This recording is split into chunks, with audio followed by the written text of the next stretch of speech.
My family lived in South Africa. I was age 8 when we moved there, and so I lived there until I was 9. And for me, at a young age, I was exposed to a whole different life outside of the US, kind of what people have to go through on a day-to-day basis of just trying to, make their way through it. My dad was doing work there at the time. He took a trip north to Mozambique and came face-to-face with the crisis of clean water and how people don't have access to clean drinking water. He drinks some of the water that wasn't purified. He ends up deathly sick. But the crazy thing was he was seeing kids come in that were 4 or 5 years old with the same type of illnesses. Obviously a big concern for clean water access.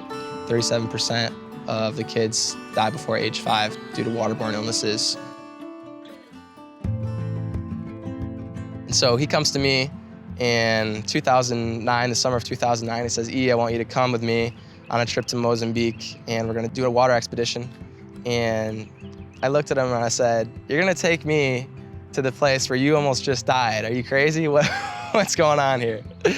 But he convinced me. I decided to come along, brought with me my soccer ball from the US, and so I take it out and do some juggling and kick it around. And I have 5, 6 kids kind of by the well, kicking around with me. And 10 minutes later, I'd look up and you'd have maybe 100, 150 kids playing soccer with me. And it was a dust bowl. You're in a completely rural situation in Africa, and it's exactly what you expect. Dust flying everywhere. I'd take a second to pause and just kind of admire the scene that was going on.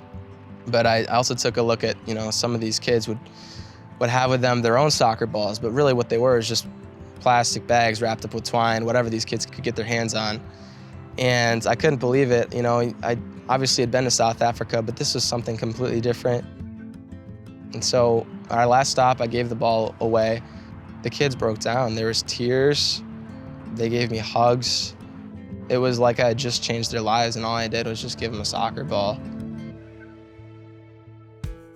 When I went back home to the US, kept replaying that scene in my head of giving that ball away and the impact that it had, and those kids crying tears of joy and hugging on me.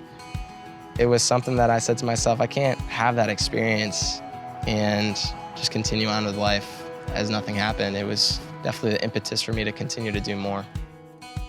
Continental happened to have a supply of soccer balls, reached out to us and was happy to help us in terms of supplying us for some of our hand deliveries for the next year or so. That was just the beginning of a great working relationship for us to continue to do great work together. And here we are now, 8 years later, continuing to do great things together. Giving a ball to a kid is telling them you matter, you're important, you're valued. It's tough in some of these areas that they're living in. They're living on less than $1 a day. Some of them don't have parents. Some of them are homeless. The conditions are crazy.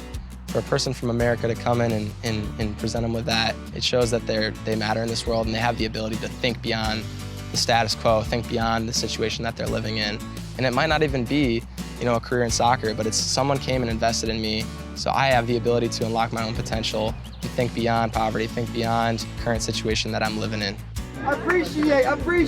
With an investment from Conti, it really takes, our work from here to here, and the impact in terms of helping those kids and multiplying it leaps and bounds in terms of our impact is just incredible with the support from Continental.